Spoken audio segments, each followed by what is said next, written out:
a la primera mesa de debate con el tema del medicamento y la soledad. Bueno, tenemos a los ponentes, a Mar Márquez y Rubén Mora, que han hecho la presentación del proyecto, a Sergio Reyes, que ahora también ha hecho la presentación. Contamos también con Francisca Ramos, jefa de la sección de Ayuntamiento de sección de Mayor del Ayuntamiento de Málaga, que agradecemos la colaboración que ha tenido desde el principio en el proyecto.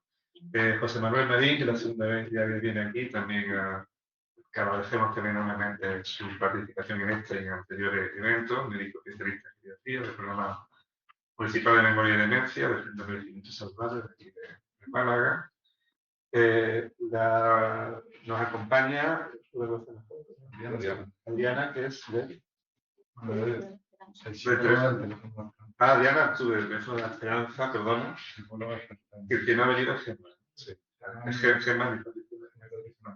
Adriana Artube, que es psicóloga del teléfono de la Esperanza y que también nos ha ayudado bastante a meternos un poco en el difícil mundo de las personas que viven en soledad no deseada. Bien, digamos, el planteamiento, evidentemente, estas jornadas son jornadas de transferencia y sobre todo de debate. Digamos, por un lado, se ha presentado los resultados de una propuesta, una más de todas las soluciones que se están buscando, soluciones habitacionales como alternativa, evidentemente, a la residencia de personas mayores o alternativa también digamos, a la ayuda familiar de las personas, que son modelos válidos, por supuesto, son válidos en sus circunstancias. Lo que pasa es que, como estamos viendo, pues el crecimiento, evidentemente, de la población mayor, la mejora de sus condiciones también de vida, de nivel adquisitivo, de nivel cognitivo y todo el avance médico que está ampliando, digamos, normalmente un periodo de nuestra vida que antes, no sé hace cuántos años, pero hace 20 o 30 años, ya la persona mayor se consideraba persona relativamente inútil. Y en la actualidad, pues nos encontramos todo lo contrario. La persona mayor es una etapa más en la vida, muy activa, y por tanto cuenta con un gran potencial. Por otro lado, por tanto, un modelo que como housing o otro modelo que existe mucho más, donde evidentemente ya no es solamente una cuestión familiar o del Estado, sino fórmulas mixtas, de cooperativas, asociaciones, fórmulas diferentes, alejadas también de las instituciones, centradas en el barrio o en otros espacios, que evidentemente lo que hacen es ofrecer una diversidad necesaria, porque evidentemente, vuelvo a insistir, el problema evidentemente se está ampliando. En ese sentido, el segundo gran debate, digamos, que se está poniendo cada vez más en solfa, es el problema de la soledad no deseada. Nosotros tocamos parcialmente el problema de la soledad no deseada, aunque no es el objetivo. De hecho, hay otros proyectos de investigación que están analizando profundamente ese problema en Andalucía, pero lo que está claro es que se está manifestando ya la necesidad de respuesta por parte de las administraciones, tanto públicas como privadas, de dar respuesta a un problema que en España pues, va creciendo. Bueno, en otros países anglosajones, como en el caso de Inglaterra, es mucho mayor también por su forma cultural, ¿no? Son sociedades más independientes, entonces valoran muchísimo la independencia y pues, entonces los problemas de la soledad pues, son quizás mucho mayores. Una sociedad la española donde todavía las redes sociales y familiares son todavía muy fuertes, ¿no? Pero aún así ya se empieza a notar, y aquí tenemos especialistas que han trabajado y conocen bien esa problemática, de personas que por lo que sea, los especialistas con los que hemos hablado, el concepto de soledad no deseada es también muy complejo de definir, puede ser que son circunstancias momentáneas o bien problemas normalmente siempre son problemas de ruptura de redes sociales, ¿no?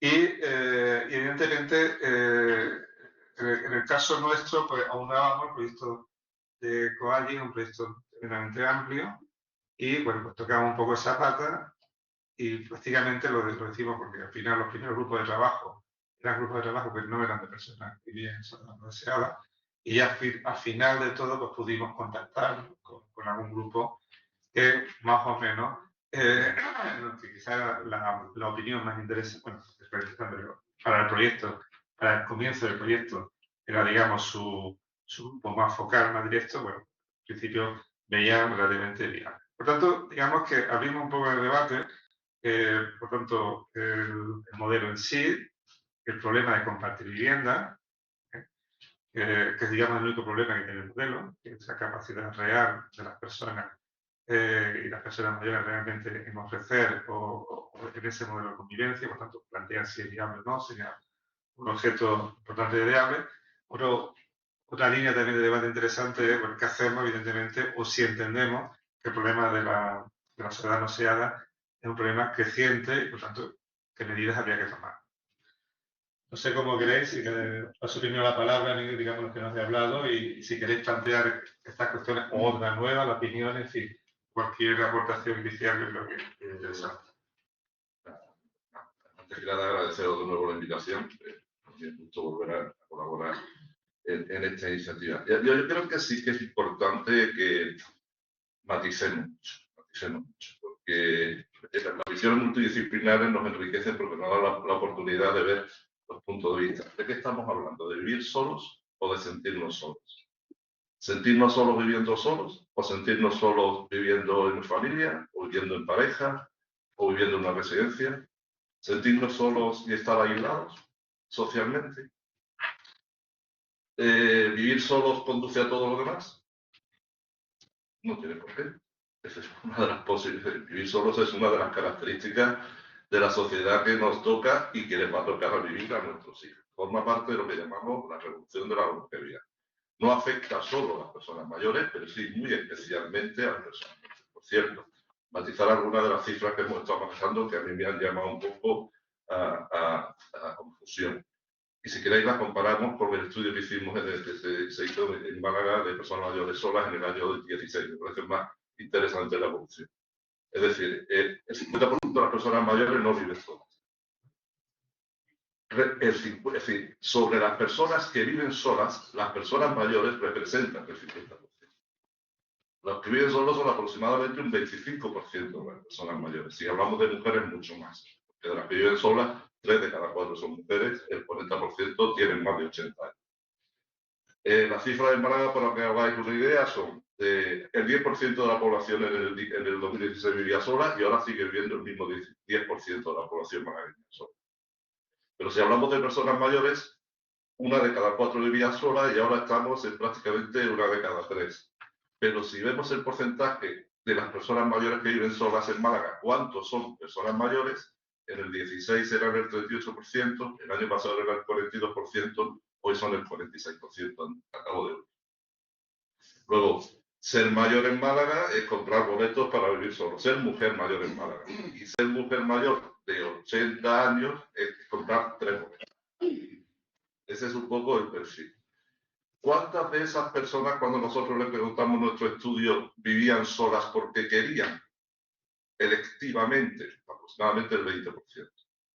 El 80% no habían buscado esa soledad. Se habían quedado viudas, no podían estar con los hijos. Eso quiere decir que ese 80% se siente sola, que eso le llamamos soledad emocional, o está aislada socialmente, que son las verdaderas patologías. No. ¿Que están en mayor riesgo? Probablemente.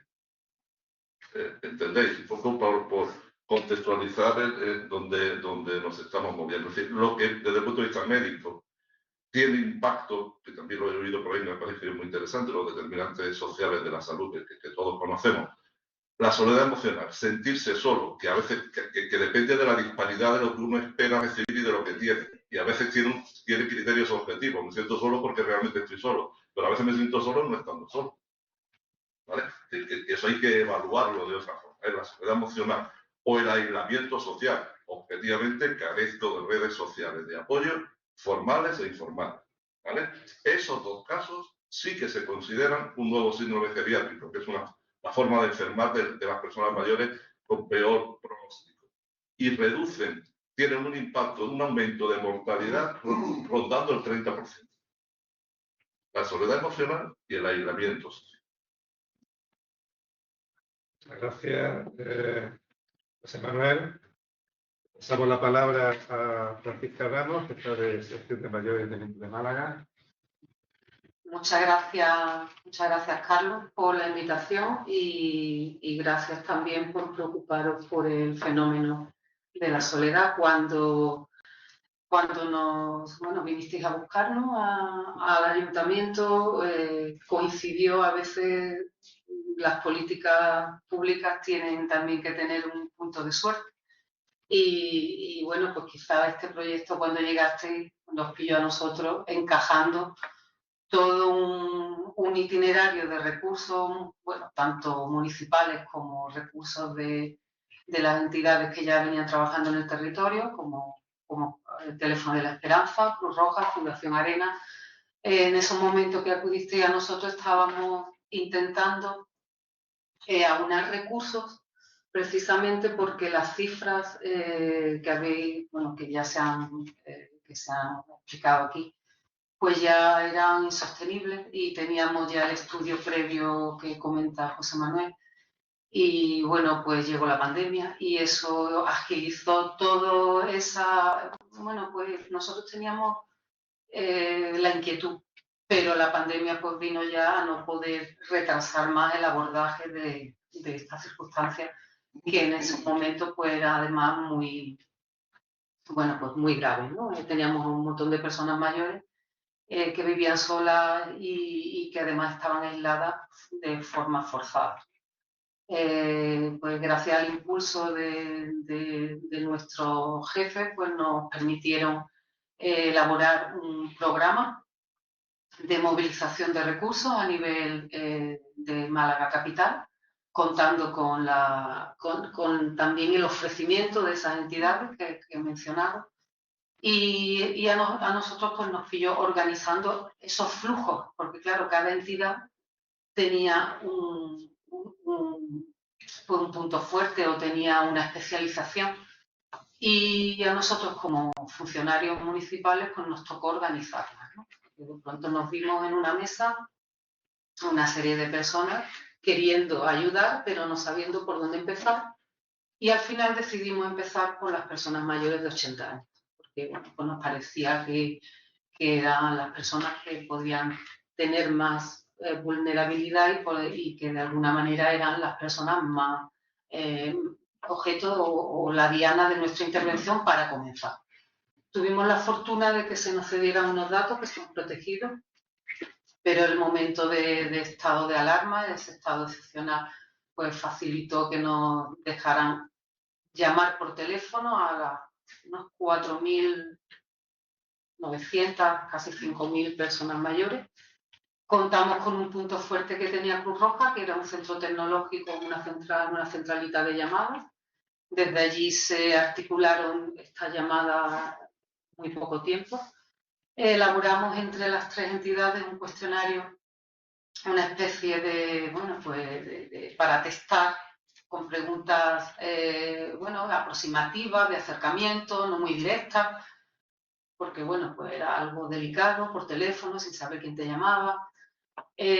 Tuvimos una buena acogida, bastantes respuestas, pero nos llevamos una gran sorpresa, porque cuando elaboramos este itinerario, contando con el potencial de las entidades, intentamos definir una serie de necesidades, porque contábamos con una serie de recursos. Entonces intentamos casar o detectar necesidades para poderlas poner en consonancia con los recursos que teníamos. Entonces teníamos una serie de necesidades obvias que ya por la propia red de servicios sociales municipales ya teníamos el imperativo legal por la ley de servicios sociales de atenderlas, como pueden ser por las necesidades de actividades básicas para la vida diaria, que la abordamos a través de la ayuda a domicilio, o la necesidad de cubrir necesidades básicas, eso que comentaba el compañero de las rentas más bajas.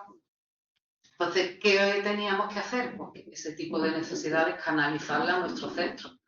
Pero como contamos con el apoyo de las entidades que he comentado, pues teníamos una serie de recursos nuevos, ¿no? Y eran pues desde la llamada de teléfono y un prediagnóstico a un acompañamiento presencial o telefónico, o una ayuda psicosocial por parte del teléfono de la esperanza a nivel individual o grupal si se detectaba esa soledad emocional que aquí se ha mencionado. Entonces, en ese contexto en el que nosotros nos ponemos a intentar que esos recursos se movilicen todos con una misma finalidad, a rentabilizar, pues sabemos todos que los recursos son escasos, pues aparece la Escuela de Arquitectura y nos propone un recurso más sobre la mesa.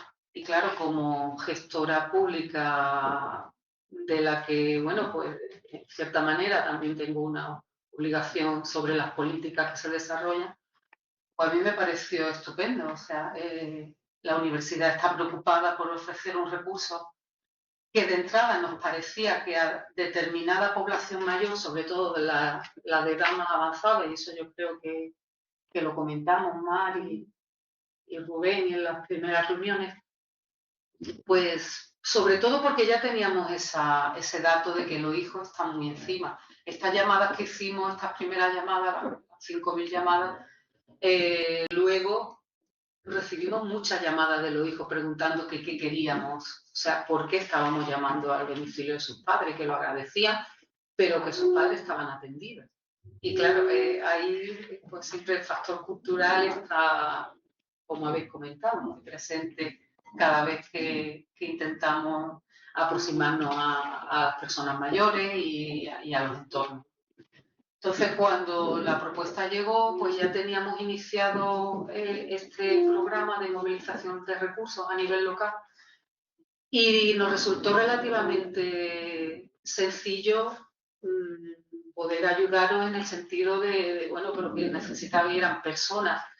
El distrito lo tuvimos claro, pero lo tuvimos claro porque había un trabajo previo hecho y me acompaña María José Cano, que está aquí, y ese trabajo también, ella es muy parte activa de todo ese trabajo comunitario que se había desarrollado. Ella ha sido directora del Centro de Servicios Sociales Comunitarios por más de 20 años. Entonces, había un trabajo comunitario previo que facilitó la elección del distrito Baile Miraflores y que también lo habíamos elegido para llevar allí siempre acompañado. ¿Por qué? Pues porque todo este flujo que acabamos ensayando y que de momento seguimos manteniendo, en el que a través de una llamada y de un teléfono derivamos en función de la demanda y de la valoración de necesidades hacia recursos, llegó también, por fortuna, la Cruz Roja y Caixa para implementar en Baile Miraflores un acompañamiento personalizado, individualizado para personas que bueno, pues ya estaban detectadas como personas vulnerables en situación de soledad. Entonces, teníamos una serie de recursos, teníamos personas en el territorio y vuestra iniciativa, pues yo agradezco las menciones previas, pero pues el agradecimiento creo que es al revés. O sea, nosotros estamos encantados de que en la universidad se hable de soledad, se hable de soluciones habitacionales. Creo que estamos de acuerdo en las conclusiones, ya lo habíamos avanzado también. Quizá la franja de edad, José Manuel siempre lo dice, una de las características del envejecimiento es la heterogeneidad. Estamos hablando de personas desde los 55 hasta mucho más de los 80.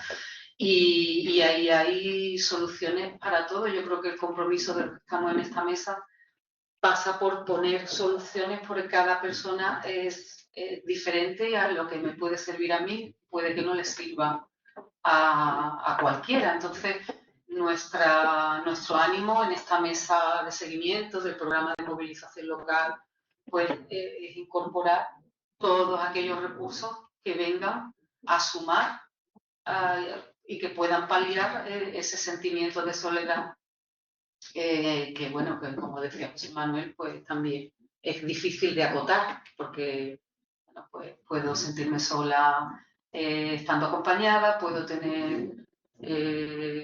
sufrir de soledad estando con mis amistades y luego estoy un rato en mi casa y puedo estar la mar de gusto conmigo misma, ¿no? Entonces, el objetivo por parte de todos nosotros debe ser el de implementar todos los recursos posibles. Yo creo que la solución habitacional que aquí se propone es viable, pero que conlleva, como ya habéis detectado, una gestión y un apoyo, porque, bueno, pues, como habéis dicho, el requisito, el nivel económico va a condicionar. Si yo tengo un nivel económico solvente, pues probablemente fruto de esta sociedad en la que vivimos, en la que alcanzar una serie de derechos me lleva al individualismo. Es curioso la paradoja del individualismo. Al final resulta que las soluciones pasan por compartir y llevamos muchos años de fomentar eso. Los derechos son individuales, las leyes son individuales y al final resulta que está en la paradoja de la individualización, ¿no? Si al final podemos resolver problemas compartiendo. Y yo creo que por mi parte, nada, muchas gracias. Muchas gracias, Francisca. Le paso la palabra a Ana Ruiz. Perdón. de Adriana Artiles, perdón. El teléfono de la El esperanza. teléfono de Esperanza, psicóloga, que tú mejor que nadie no conoces en primera línea de batalla la verdadera situación. Pues sí, muchas gracias también por la invitación y bueno, para continuar un poco lo que decía Paqui, pues ya llevamos trabajando casi 3 años, ¿no? En el programa y bueno, la verdad que agradezco también el hecho de que haya como esta importancia en el tema de la soledad porque estamos viendo que cada vez es mayor y las consecuencias son arrebatadoras, ¿no? Entonces, bueno, yo creo que nuestro programa intenta también un poco trabajar la soledad, pero también prevenirla. Entonces, todo esto que estáis proponiendo, pues como bien ha dicho Paqui, es un recurso que a mí me parece increíble, ¿no? Y que bueno, que nos va a ayudar tanto en el trabajo de la prevención como en el tratamiento. Un poco solo por añadir, pues bueno, en esas, no voy a ser hater, por supuesto que no, pero sí tener un poco en cuenta pues que bueno que la población con la que trabajamos me voy a dirigir sobre todo en femenino porque la mayoría de las personas que tenemos al final son mujeres, sí que vemos a hombres pero suelen llegar a nosotros más a través de vía telefónica, pero de forma presencial pues al final atendemos a mayoría mujeres, ¿no? Entonces bueno, pues aquí es donde se ve esa diferencia entre cómo cada persona vive la soledad.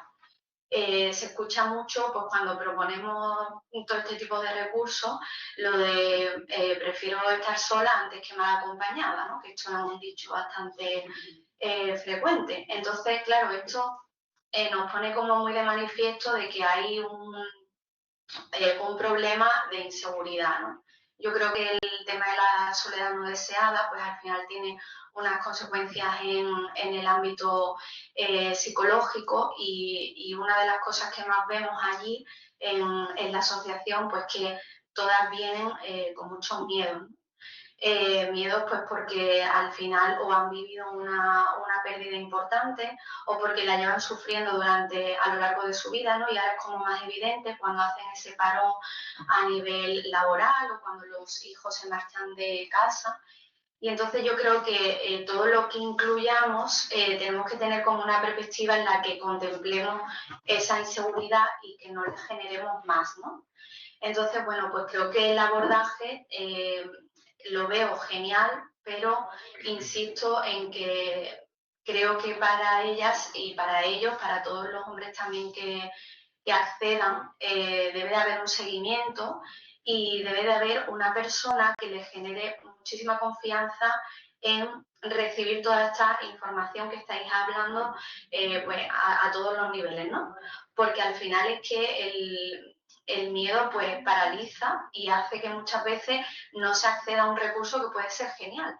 Entonces yo creo que es súper importante que tengamos en cuenta un poco el que se haga un seguimiento de con quién voy a convivir, qué tipo de persona es, si realmente me va a aportar o me va a dificultar, el poder promover también pues lo que habíais comentado también, ¿no? Esa parte como más independiente, porque sí, hay personas que se encuentran muy solas durante el día, pero después cuando llegan a casa, pues quieren también su espacio, no quieren que nadie les moleste, no quieren tener un problema añadido, ¿no? De alguien que venga y que no sepa qué hora va a llegar, o que haga ruido, o que invite a alguien.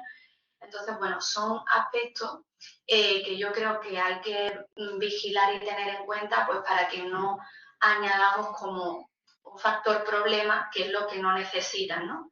Ahí vemos de primera mano, pues que cuando proponemos, pues bien sean talleres, recursos, actividades nuevas, lo que surge es la pregunta. Pero esto para qué, por qué, cómo, quién me lo va a intervenir, pero tú vas a estar, porque al final generan como un vínculo. Mi compañera y yo somos un poco las que estamos en el día a día con ellas y al final ellas piden que nosotras estemos, porque ya llevamos 3 años, entonces confían en esa persona. Entonces yo creo que ese acompañamiento lo veo fundamental para que, bueno, pues para que realmente aprovechen este recurso y lo vivan desde la tranquilidad y que no añadamos como un factor de riesgo, ¿no? Sino un factor de protección, que creo que ya al incluirlo en el barrio, creo que eso es un punto bastante fuerte, porque al final creo que el que se muevan en un entorno conocido, pues es un factor de protección, ¿no? Entonces, pues que toda la propuesta se lleve a cabo desde esa seguridad, confort, tener también muy informados, como decía Paqui, a los familiares, porque al final son los propios hijos o hijas que, bueno, que te llaman y te dicen, pues eso, ¿no? ¿Dónde va a ir mi madre? ¿Y para qué? ¿Y esto es gratis? ¿Y cuánto tiempo? Y porque hay pues mucha desconfianza también, porque justo las personas más mayores y creo que también las que menos salen, pues son las que están más conectadas a la tele, ¿no? Y al final el telediario es una bomba de darle información negativa, de miedos, de generar una alerta, ¿no? Entonces, claro, están en una situación de indefensión que cuando viene algo, pues como, oye, pero explícamelo bien, ¿no? Entonces, bueno, esa es un poco la aportación. Bueno, no sé si por parte del público quiere hacer algunas preguntas previas o... Sí. Me llamo Julio Gutiérrez, voy a estar dentro de un rato como representante de la Confederación Nacional de Cooperativas. Es muy interesante lo que acabo de oír, por eso he querido estar desde por la mañana cogiendo ideas. Aquí hay un factor que es importantísimo, que es la gestora. La gestora de esas cooperativas, que son cooperativas de servicios comunes, pues tienen que pues, ser a la vez psicólogos, sociólogos y conocedores de las leyes y de los estatutos y tener una sensibilidad enorme. Y eso no existe todavía, es un nuevo modelo de empleo, de negocio, pueden ser los graduados sociales, los asistentes sociales, sociólogos, arquitectos incluso, porque los arquitectos se meten mucho en la gestión cooperativa y solamente apuntarle a eso estaba tomando nota porque es muy importante lo que acaban de decir referente a la relación y sobre todo la relación en cuanto a compartir. O sea, eso es ya un concepto que nos deja fuera de la individualidad y nos lleva a compartir, porque tu problema es el mío y esos problemas juntos podemos resolver mejor. Y quizá es el nudo gordiano de todo esto, la gestión y el entendimiento real de la situación. Simplemente. ¿Quieres contestar o...? Bueno, yo soy Daniel López, vendré por la tarde. Me gustaría hacer un poco al hilo de lo que comentaba compañeros sobre esta nueva figura, que creo que es importante. Creo que en los casos en Europa, además yo conozco por ejemplo en Holanda con el tema del cohousing, en los ayuntamientos generaban este tipo de una figura que estaba empleada, que hacía de gestor, pero al mismo tiempo que era una especie de educador social, es decir, que ganaba un poco todas estas dimensiones y creo que es donde tiene que ir el futuro. O sea, que creo que es muy aceptado el comentario y, de hecho, yo en algún ya lo compartiré para la universidad, que estoy en la voz. En educación social me pidieron que hiciera un texto sobre esto, un poco de recogida de experiencias, o sea que lo puedo compartir también. Yo quería un comentario respecto al trabajo de campo y la investigación más social del proyecto. Quería preguntaros si, porque parece como que la investigación testea el modelo, o sea que hay un modelo y es un poco los focus group están orientados a ver cuál sería la recepción, etc. Mi pregunta sería si no hubierais considerado si esas prácticas de compartir ya se estaban dando. Es decir, una de las cosas que, por ejemplo, a mí siempre me ha llamado he tenido cierta rechazo, ¿no? Pero el cohousing siempre aparece como un modelo muy nuevo, como que viene del norte de Europa, etcétera, pero luego sabemos que en la práctica hay proyectos que ya existían en España, pero también hay cosas muy informales que hace la gente mayor cuando se encuentra en esas situaciones y que están un poco en la vida cotidiana y en los barrios. Un poco para quitar un poco la idea de que hay un problema con las personas mayores. Las personas mayores son personas que necesitan, que siempre las vemos como si fueran nosotros, que tienen un montón de problemas.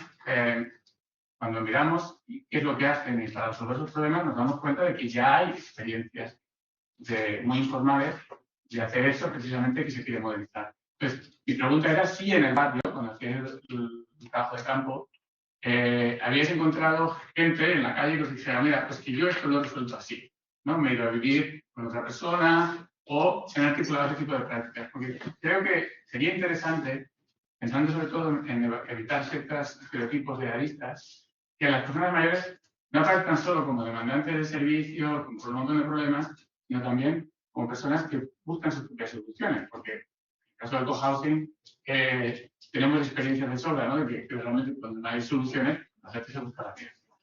De esto encontramos muchas alternativas que nos daban la gente, no solo en los grupos focales, que ya incluso cuando les planteaban el modelo, ellos ya configuraban cómo lo podían hacer, ¿sabes? O sea, pues mira, mi primo, no sé qué, no sé cuándo, lo puedo encajar por ahí. Lo que tú me estás explicando, le veo esa solución por ahí. Y luego había soluciones ya más espontáneas que habían surgido de sus propias iniciativas, ¿no? Pero claro, nos explicaban como experiencias más vitales de soluciones, pero claro, independientemente del modelo, ¿sabes? Pero sí que había, lo que tú dices, muchas propuestas vivenciales que ellos mismos habían puesto en práctica y que les parecían como soluciones muy potentes para los temas de soledad no deseada. Y es muy interesante. Sí, había en algunos grupos focales sí que había gente que comentaban que ya estaban dos personas, no mucho, pero bueno, de que ya estaban, porque bueno, lo que estamos planteando al final es compartir una vivienda. De personas mayores que estaban compartiendo vivienda por un precio asequible, que era una solución sobre todo económica, más que por soledad, creo. Y luego por soledad sí que detectamos, haciendo el trabajo de campo, no tanto los grupos focales, pero que muchas personas mayores lo que hacen es que viven con una persona más joven, suele ser sudamericana, que vive en la vivienda sin pagar nada a cambio de los cuidados. O sea, ayudar a la compra, ayudar a bajar a pasear y demás. Eso sí que lo detectamos bastante. Pero como... Me gustaría... Un momentillo, ¿tú quieres comentar algo? Sí. Ahora te pasamos la palabra. Sí, un comentario. Yo creo que, vamos a ver, no sé si soy capaz de explicarlo, que lo tengo en la cabeza, pero no. Me parece muy importante las iniciativas públicas o privadas que intentan buscar recursos que entienden que no están en ese momento de la comunidad. Pero creo que sería un error encapsular ese recurso como algo no integrado en la comunidad. Es decir, es fundamental que estas nuevas iniciativas se den en el seno de la comunidad en las que se den, y que tienen los recursos que tienen. Entonces, intentar inventar figuras ad hoc, yo creo que es un error. Yo lo que creo que es que son modelos que se deben integrar en la comunidad y utilizar los recursos de la comunidad. Porque si no, a medio plazo vamos a tener problemas. En algunos casos de cohousing hay problemas para atender a la dependencia. Entonces, hay recursos en la comunidad para atender a la situación de dependencia. Montar todo el sistema financiado específicamente para la gente que haga un tema de cohousing para cuando tengan un problema de dependencia me parece un error. No sé si me estoy explicando bien. Puede que funcione deficitariamente, no digo yo que no, Pero trabajar de esa forma transversal en la comunidad en la que te voy a desarrollar me parece un objetivo más razonable que no montar algo ad hoc y pedirle al Estado que me financie esto ad hoc, que es lo que yo estoy montando, que es lo que pasa a veces. Estoy haciendo un poco de abogado del diablo, pero soy funcionario público y trabajo con sanidad. Y hay 140.000 personas que fallecen al año esperando una prestación de dependencia, sin que les llegue. ¿Entendéis? Es decir, que todo esto tiene que formar parte de la reflexión. Muchas gracias. Macarena, ¿habías pedido? Voy a hablar un poco más fuerte que no oí bien. Perdón, que no me pongo muy rápido. Soy Macarena, que soy parte del proyecto y quería hacer una respuesta muy concreta al compañero que ha preguntado sobre la forma de la investigación, ¿no? Yo también lo trabajaré para darle un poco más detenidamente, pero es importante saber que el proyecto tenía un objetivo muy concreto que antes Carlos, el director, lo decía, ¿no? Que no era analizar la soledad no deseada, sino que era una propuesta y realmente comprobar como punto de arranque, no como...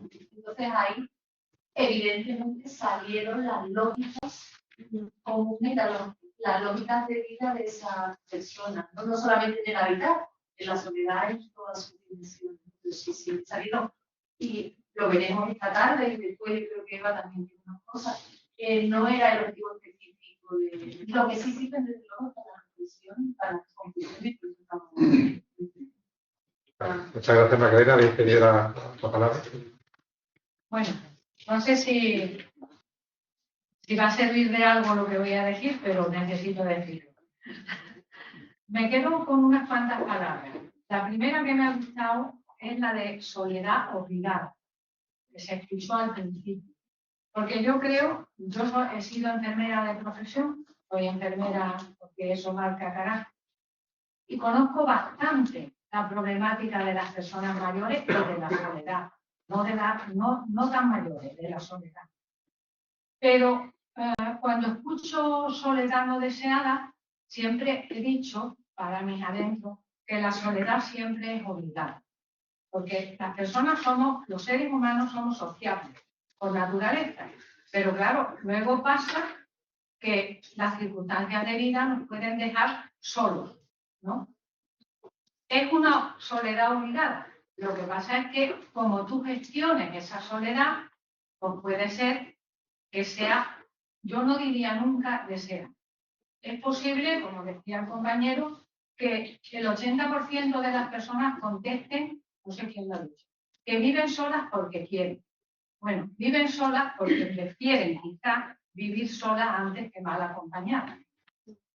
Porque he conocido muchas casas donde el mayor ha estado, o la mayor ha estado acompañado porque vivía hasta cuatro generaciones, pero estaba sola,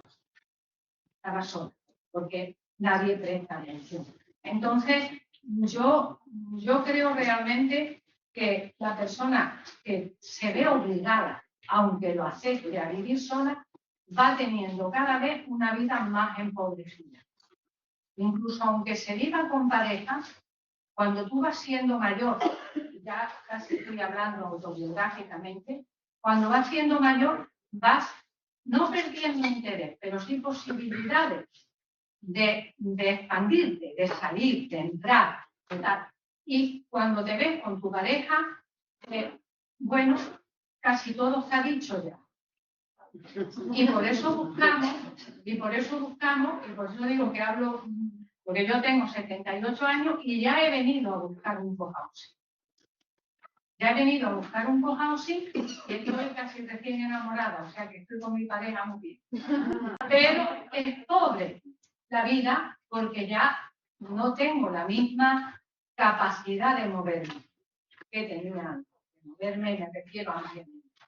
Pero he oído muchas cosas y una de las cosas que yo quería aportar es que esta proposición de que haya viviendas en el propio barrio donde se funde gente, y lo ha dicho ahora el compañero, o se integra dentro de un movimiento más amplio o no o no le veo que sea solución. Primero porque hablamos hasta los 80, pero es que de los 80 a los 85 pasa muy pronto. Entonces, 3 personas se ponen a vivir solas con 75, con 80, que están bien, pero pronto van a empezar a necesitar ayuda. Y son ya esas personas que les va a costar trabajo salir ellas al exterior si no hay, como dices tú, alguien que las... Entonces, este modelo me parece que, porque le he visto mucho que se analiza lo de que sea posible económicamente. Y eso no quiere decir que no se piense en las demás cosas. Hay que pensar no solo en lo económico, sino en que esto esté integrado dentro de otros movimientos que amparen esa soledad.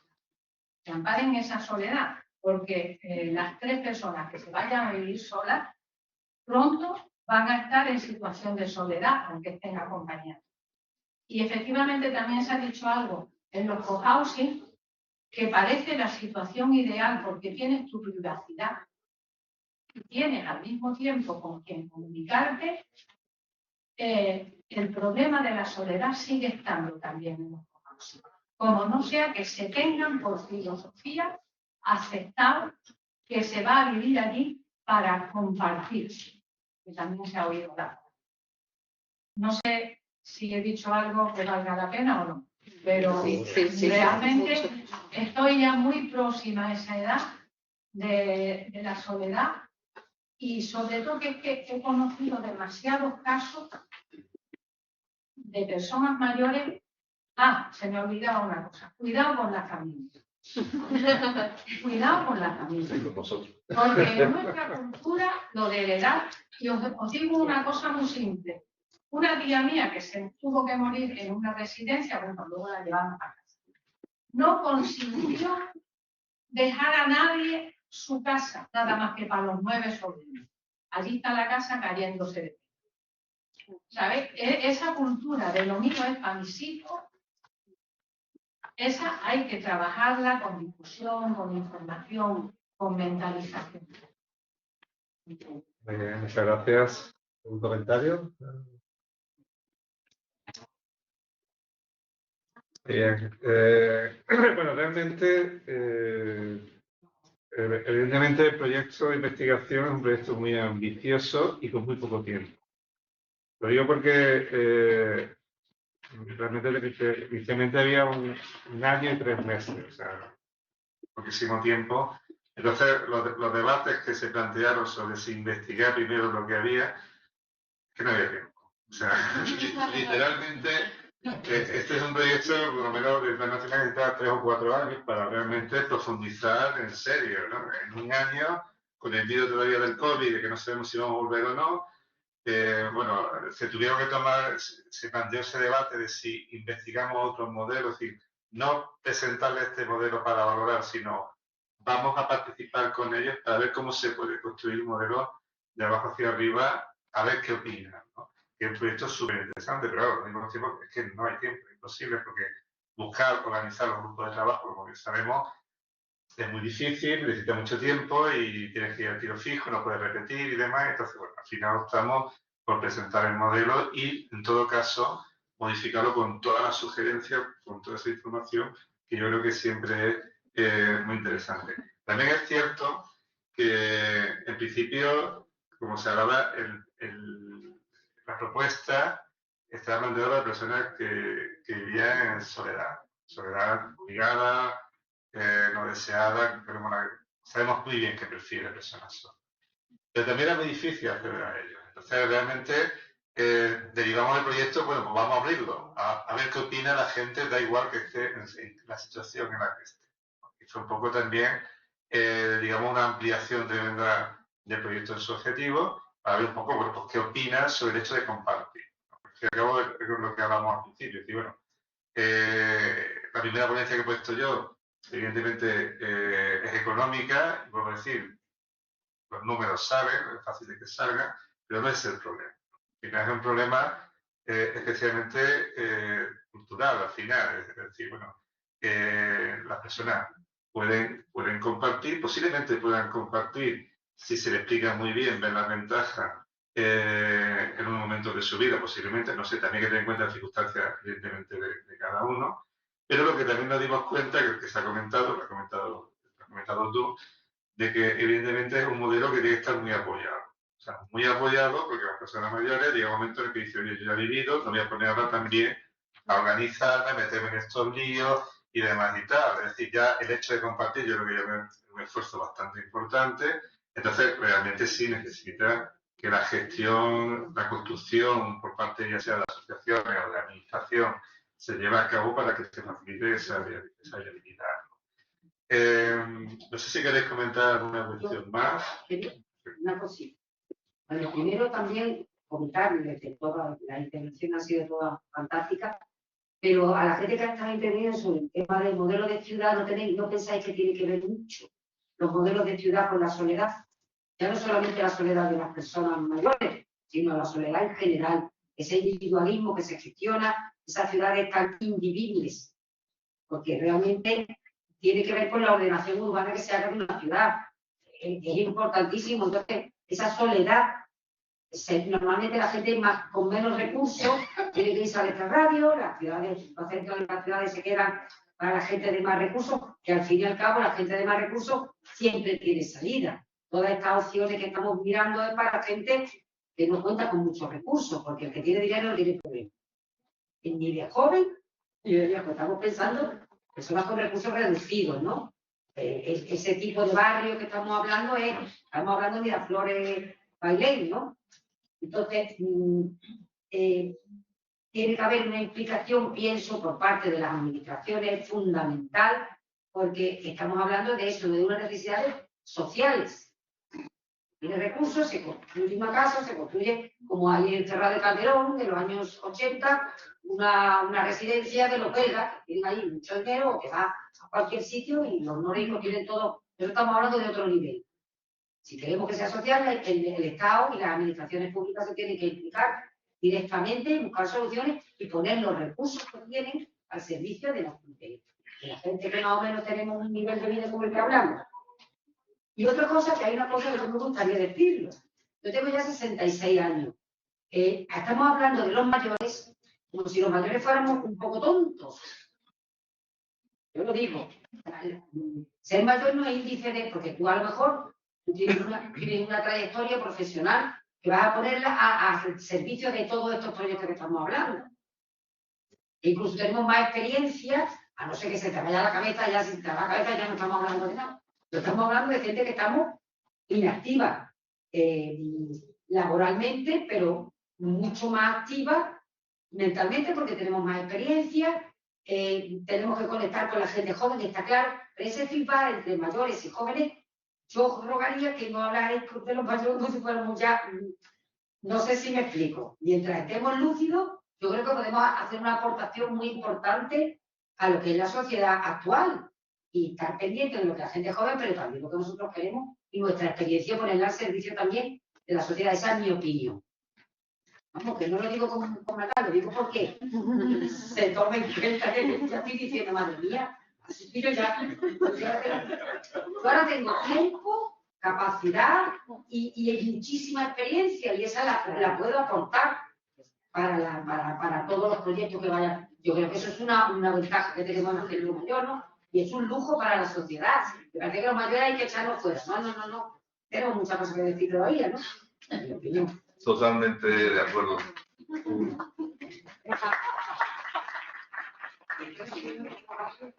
De hecho, cuando...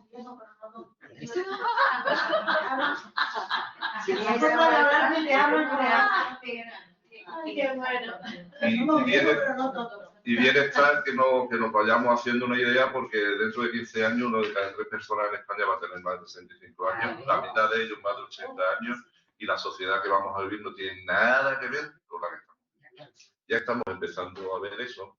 Los que estudian estas cosas dicen que el impacto a corto o medio plazo de la longevidad va a ser mucho mayor que el del cambio climático, que no será a largo plazo, pero no al medio y al corto.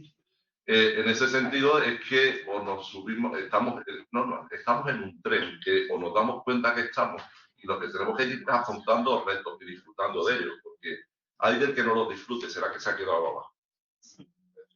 Envejecer es un éxito, envejecer saludablemente es el éxito FETEC. Y eso requiere una serie de cuidados. Lo que decían, me parece, y lo decían ellos al principio, cuando ellos planteaban cuáles han sido los fundamentos de los grupos y tal y cual, hablaban de un proyecto de la Organización Mundial de la Salud que se llama Ciudades Amigables para las Personas Mayores. Son políticas transversales, de hacer ciudades vivibles para cualquier edad. Como las políticas de accesibilidad para la discapacidad física nos beneficiaron a todos, ¿verdad? Las ciudades amigables para las personas mayores harán ciudades habitables para todos. Incluyen políticas transversales en cualquier sentido.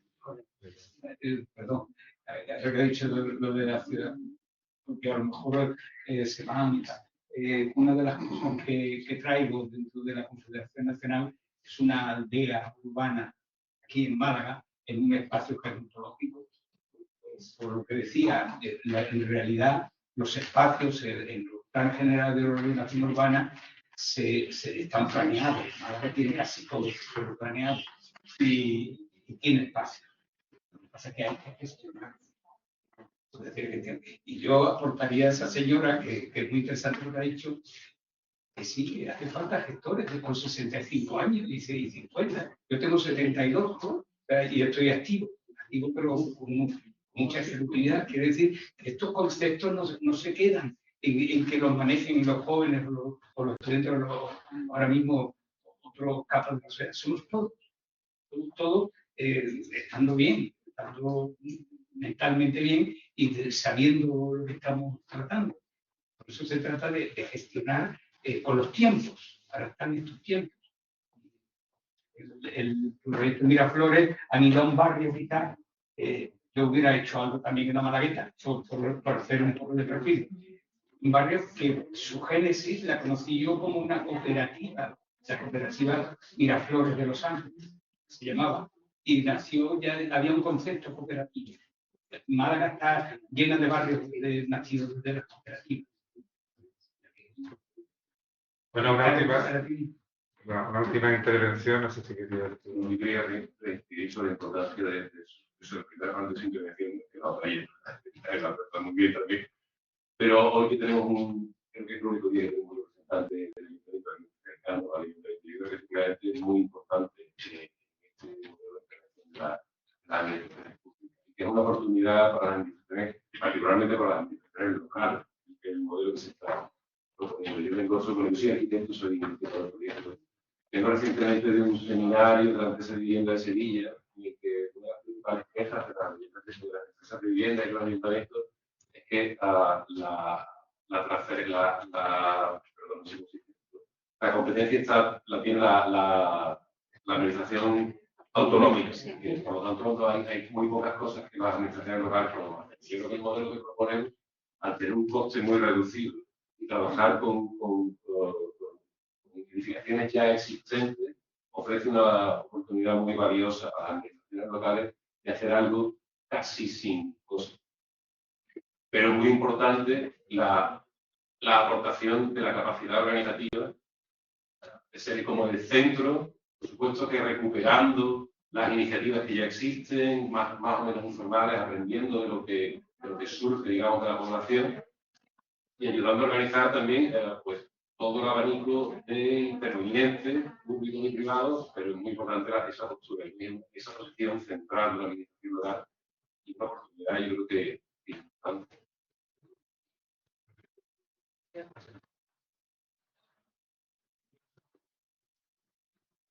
Bueno, yo he visto muy interesado a José María López Cerezo cuando ha presentado la jornada, porque no podía venir nuestro concejal. Y yo estoy convencida que la parte de gestión que el compañero reivindicaba como un espacio profesional para la educación social o cualquiera de los perfiles profesionales del ámbito de la intervención social, me parece muy atinada. Creo que la administración local, y estoy de acuerdo en lo que tú comentas, está preparada y capacitada para poder apoyar este modelo, que quizás requiera de algún que otro perfil, como comentaban, pues más especialistas en la parte económica o de gestión, pero sí que por la experiencia que tenemos nosotros en Calle Carril, que fue también una suerte, ¿no? Porque aquí lo hemos comentado como un ejemplo de vivienda, es un corralón, tiene desde el punto de vista arquitectónico, ya lleva el sello de estar pendiente del vecino, porque la vivienda la estoy viendo, o sea, ya hay y es verdad que la arquitectura puede facilitar, como decía, muchísimo la convivencia, el control no en sentido peyorativo, sino en de saber si ha entrado o no ha entrado mi vecina a la casa, en la vigilancia, y eso el formato de corralón lo permite al diseñarse el de Calle Carril. Es muy interesante cómo con una limpiadora, con Eli y con Cristóbal, que es un señor que hace una labor magnífica y por su talento, que no tiene ninguna formación especial, pero simplemente se preocupa de todos los vecinos, con esos dos perfiles, pues casi que estamos garantizando la convivencia. José, ¿me equivoco? ¿Que tú vives allí con ellos?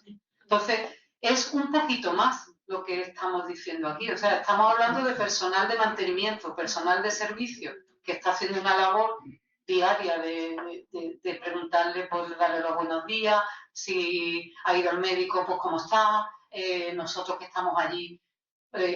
Es un pelín más. Lo que pasa es que quizá nuestra cultura todavía no hemos llegado ahí, pero que creo que esta iniciativa, una vez testada por las personas destinatarias, que yo creo que el proyecto ha demostrado aquí que estaba interesado, por eso vinieron a buscarnos. Estoy totalmente de acuerdo con lo que decía la compañera, o sea, hay que preguntarle a las personas que son las que van a vivir ahí, porque es que si no, no tendría sentido. Nosotros somos funcionarios públicos, como decía José Manuel, estamos al servicio de las personas, ¿no? Entonces yo creo que ese apoyo que todos estamos de acuerdo aquí que necesitamos, yo creo que la iniciativa local estaría preparada, que habría que hacer un esfuerzo porque sería transversal a varias áreas y no estamos muy acostumbrados a trabajar con otras áreas, cada uno trabaja en su parcela, pero que yo lo veo viable. He visto muy interesado a López Cerezo tomando nota y todo el tiempo que ha estado aquí. Creo que ha sido un acierto que él estuviera aquí. Que a veces las cosas pasan, yo siempre creo mucho en la suerte. Es una gran aliada de todo lo que nosotros queremos hacer. Y yo lo veo factible, vamos, lo veo, no sé, José, ¿tú qué opinas? Que tú eres también parte. Hombre, seguro que sí, quiero decir que el modelo es factible, está claro. Que hay un perfil de personas que puedan estar interesados también. Pero lo que decíamos antes, es decir, vamos hacia una sociedad de los cuidados, donde tenemos que cuidarnos nosotros mismos, cuidar del que tenemos al lado, cuidar del entorno y cuidar del que está más vulnerable. Y en función de eso, vamos hacia un modelo que tiene dos grandes paradigmas. Uno, cuidado centrado en la persona. ¿Eso qué quiere decir? Particularidad. Como yo quiero ser cuidado, no tiene nada que ver con como tú quieres ser cuidado. O sí. Pero la calidad va a ir asociada a que sean cuidados centrados en la persona. Y hacer eso compatible, cuando estamos hablando de lo público, con la eficiencia, la búsqueda de prioridades y tal, es complejo. Y lo tenemos que entender todos. Es decir, compatibilizar las dos cosas es muy difícil. Es decir, la búsqueda de la excelencia en la especificidad y en la particularidad personal, es decir, yo quiero envejecer en un cohousing, yo quiero envejecer en una vivienda compartida, yo quiero envejecer en mi casa, yo quiero que me cuiden en mi casa, yo quiero que me cuiden eso, que es a lo que aspiramos, hacerlo compatible con el bien común público y la eficiencia de los recursos públicos. Y yo no soy un político, soy simplemente un médico pediatra, pero lo entiendo. Entonces, yo creo que esto hay que ponerlo encima de la mesa también. Sí, a la hora de la defensa de cada uno, lo que entiende que es su modelo. Muy respetable, pero por eso decía, tiene que entrar, desde mi punto de vista, tiene que ser canalizado dentro de lo que son los recursos comunitarios, los recursos especializados y hacer un uso común de lo que hay. Creo que, no sé si estoy... Una última cosita. Decir simplemente que Málaga tiene uno de los ejemplos más fantásticos que hay de cohousing antes de que se hablara del cohousing. que es el Corralón de Santa Sofía. Es una rehabilitación que hizo, creo que fue el ayuntamiento, fantástica. Eso se podía haber hecho en el resto del barrio, lo que pasa es que el barrio estaba muy deteriorado. Se han construido construcciones parecidas, tipo vivienda en común. Esa es la forma más humana de convivir. El Corralón de Santa Sofía es una maravilla. Yo tengo amigos que están allí, gente que está allí, para gente que tiene pocos recursos, pero es modélico. En ese patio, no sé si lo conocéis. Entonces, ese modelo en una ciudad, en el centro de la ciudad, es muy complicado, porque Málaga no tiene precisamente mucho terreno. Pero ese es el modelo, desde mi punto de vista, de integración de los mayores en su ámbito urbano. Hay que mandar a los mayores a un pueblo allí perdido en la sierra. Sí, yo pues ya un poco me parece por de justicia social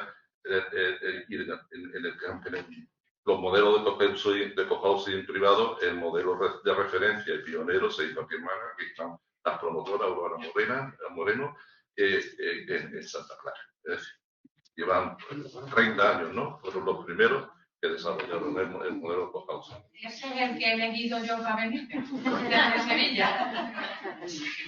Muy bien, bueno, muchas gracias. Vamos a hacer una pausa de café, nos costó un poco de café. Media hora, 25 minutos para empezar ya con la segunda parte, ¿vale? Muchas gracias.